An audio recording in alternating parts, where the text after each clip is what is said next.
What is happening, everybody? It's Ben Morgan of the Fins Up Network.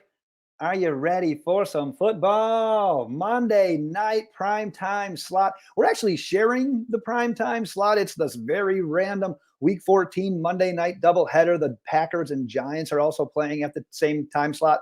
Regardless, it's primetime. It's our team in the national spotlight. That game will be on ESPN. The Packers game, I believe, is going to be the one that's on ABC. If I had it my way, we would play every Sunday at 1 o'clock. I've waited all week for the game.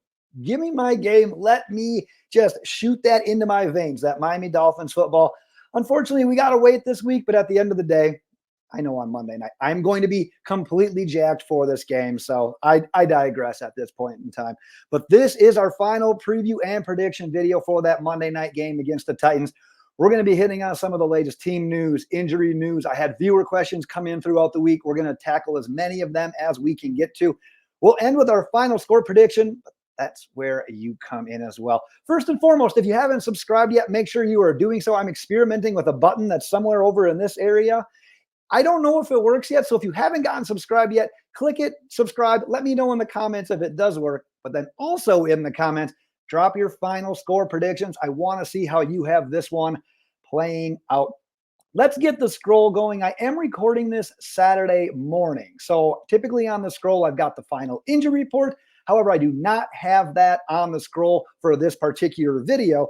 But because I wanted to give you the latest information, I dove in a little bit and I got some information Friday night and Saturday morning from the team that I can able to share with you in regards to the injury news that the Dolphins are facing, that are the injury challenges, I should say, that the team is facing, because we're going to get into that, because left tackle right now is quite a jumbled mess. We're going to get to all that. One thing I know for sure right now is that Robert Hunt, starting right guard, the guy we all want on this offensive line, he came back last week against Washington. He is going to be a no-go. He is not going to be available for the Dolphins on Monday night. But like I said, that position of left tackle, as of Saturday morning, we don't have an answer. The Dolphins do not have an answer at this point in time. They want to see how that practice goes. And quite honestly, Keon Smith is the healthy option. If you're going to play with the health alone, it's going to be Keon Smith at left tackle. But they have not yet ruled out Teron Armstead, and they have not yet ruled out Kendall Lamb. Now, there's also a possibility that maybe one of those guys is active as well, or both of those guys is active. And it's still Keon Smith that ends up starting at left tackle. So like I said, as of right now, I'm recording this Saturday morning, all of those guys are options. Armstead, Lamb, Keon Smith. We'll likely know a little bit more, probably either Saturday night, Sunday. Obviously by Monday we'll know, but hold tight, because that is one question that is completely up in the air. One thing I've got on Javon Holland as well, there's a possibility that he is active. Like I said, based on Friday night, Saturday morning, good chance though the Dolphins play it safe with him, keep him out as he's dealing with injuries on both knees. Now, Christian Wilkins did appear on the Friday injury report with a groin injury. Soft tissue injuries always kind of suck. We've seen the Dolphins be safe with these guys. Likely, if I'm guessing, he's likely going to be questionable to play. If he does play, don't be surprised if there's a reduction in the reps, in the snaps that he gets. So just throwing that out there as well. Let's jump into those viewer questions, though. We got some good ones this week. Thank you to everyone who submitted a question. Oh, real quick on the Dolphins offensive line. So based on those injuries, we're looking at the smorgasbord at left tackle, whether it's Keon Smith, Kendall Lamb, Teron Armstead, and then you're likely looking at Lester Cotton left guard, Connor Williams center, Liam Eichenberg at right guard, and then Austin Jackson, who's been holding it down at right tackle. The one Dolphins offensive lineman that has started every game this year. Well deserving of that contract extension. But like I said, let's jump into some of these questions. Speaking of that contract extension, I had a couple of guys, I kind of merged this question. A couple of people asked about who's deserving next following Austin Jackson getting the extension. Who do you think the Miami Dolphins should turn to next? Now, my answer remains on the offensive line. I'm kind of 50-50. Robert Hunt, Connor Williams. Both of these guys are in the team's plans. Equally important, you would say, from both of these guys. So if I have to vote on this, I would likely say Robert Hunt. He's one of our own. He's only 27 years old. If I'm picking between the two, it's a close pick, but I'd probably take Robert Hunt. Now, the nice thing is that we've seen contracts like like Austin Jackson, who just got that extension. We saw Sealer get one earlier in the year. These guys were taking team-friendly deals. This isn't something you typically see during the season, so I don't think that you should bet on seeing these guys getting locked up yet this season. It's more likely that we'll have to take these ones into the offseason. Like I said, if they want to give us a team-friendly deal, good, great, grand, but at the end of the day, I don't know if we're going to do that. We might have to pay up for these guys, but I'm between Robert Hunt and Connor Williams. Also, keep an eye on the Dolphins doing something with Tua in the offseason. I've been told that as well. We'll see how that all plays out. We'll obviously talk about more about that here in the offseason as well. Let's go to a question from Benjamin. Great name, by the way. What sort of performance can we expect from Duke Riley following Jerome Baker's injury? So, yeah, Duke Riley filled in for Jerome Baker after that injury last week. And as we saw, he filled in pretty damn nice. Tied for the team lead with 8 tackles, broke up that pass to Antonio Gibson that looked like it had some good potential, calling plays for the defense. That is all underrated stuff. So what I would like to see, him continuing to just play on that instinct. Don't be overthinking something, because now you're going from that backup role to a starting role on Monday night. And with that comes added pressure. With added pressure, does that come overthinking? There is a possibility in that. So I'm hoping that he just continues to be himself and play off instinct. He's been in the league for a long time, so I don't think we need to worry about that. But let's continue to see no missed tackles. It would be great if he made another play in coverage this week. So quite honestly, I do think there's a little bit of a drop-off between Jerome Baker and Duke Riley. Jerome Baker was starting for a reason. But in comparison to like other positions, like if we lose Xavier Howard or Jalen Ramsey, the drop-off to the backup is fairly significant. Losing Jerome Baker and going to Duke Riley, there's a drop-off, but it's not quite as significant. Duke Riley has performed pretty damn well whenever he's been given a chance, increased snaps over the last 2 seasons. So I'm not quite as worried about that.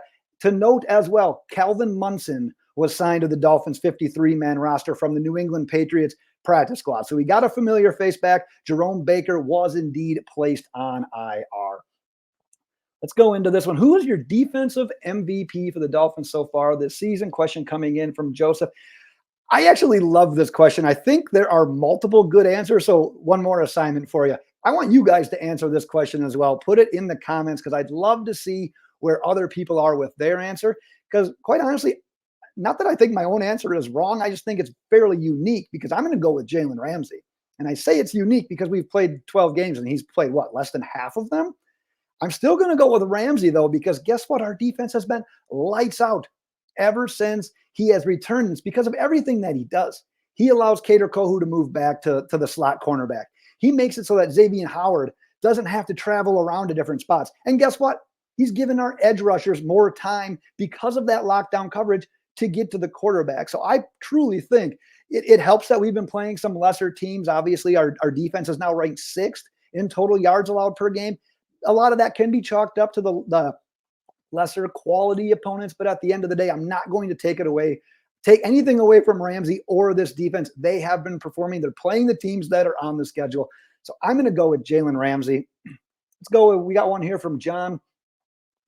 Do you see De'Von Achane as the team's long-term solution at running backs? So if there's anything that he proved this year, it's that he's definitely going to be a big piece of this team's future at running back. He comes out of Texas A&M, and it's like, well, he's a little bit small. Is he going to be an injury-prone guy? Can he be a bell cow guy? And I don't think anyone thinks he's going to be bell cow. And I don't think anyone can really say that he's not injury-prone per se. He's been dealing with some injuries already with limited touches. So I don't think he's ever going to be a bell cow. But at the end of the day, his presence and his playmaking ability make it so I don't think you really ever need a bell cow guy. We flirted with the Dalvin Cooks, the Jonathan Taylors. We had those conversations. But at the end of the day, do you want to have one guy that's taking so many snaps that takes Achane off the field? I don't necessarily know that you want that. So I wouldn't be surprised. Like I said, I'm speculating on this, but I would think that maybe for the foreseeable future here, we continue to do a running back by committee. We signed the guys like Jeff Wilson's, the Raheem Mosterts of the world to these 1-2 year deals and have a true running back by committee approach like we've had the first 2 years here with Mike McDaniel. So that's kind of where I stand. in regards to the running back position, especially as it pertains to De'Von Achane. Let's do one more viewer question. Like I said, thanks to everyone that submitted this week. Alejandro, in which situations could the Dolphins take advantage of Chase Claypool? And quite honestly, I don't think anything's going to change here in this situation. I've talked a little bit about him in the past. I think that if he gets that shot, it's him being a big body in the red zone. I don't think we can take that away from him. But the thing I've talked about in the past, it's the whole idea of when Tyreek Hill comes off the field, when Jalen Waddle comes off the field, who are those guys that are going to stretch the field? Because it's not Cedric Wilson, it's not Braxton Berrios, it's not River Craycraft. If you put a guy like Chase Claypool out there, the defense has to respect that. That can open that underneath stuff for those guys that I mentioned. That can open stuff for the guys in the backfield. He can be used as a blocker for the Mosterts, for the Wilsons, for the De'Von Achanes. So I don't necessarily think we're ever going to see a huge dose of a guy like Chase Claypool, but those are some ways that I could potentially see him being utilized. Let's jump into that prediction.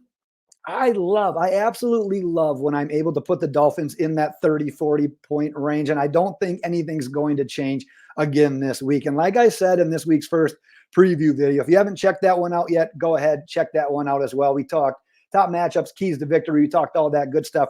But quite honestly, I think you got to make the Titans one-dimensional. You take that run game away. You force a rookie quarterback that has accuracy issues to beat you against this defense. Even without Javon Holland, even if he can't play, make him beat you against this defense, because we've proven that young quarterbacks, any quarterbacks right now, are struggling against our edge rushers, our interior defensive linemen, our secondary. It's all clicking right now on defense. So then offensively, find that balance. Be super efficient. Again, the Titans are a team that cannot go score to score with us. They're not built that way on offense. Did you see when I put the stats up?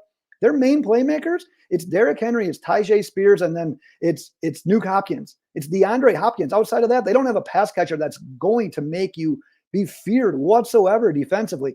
Be efficient on offense.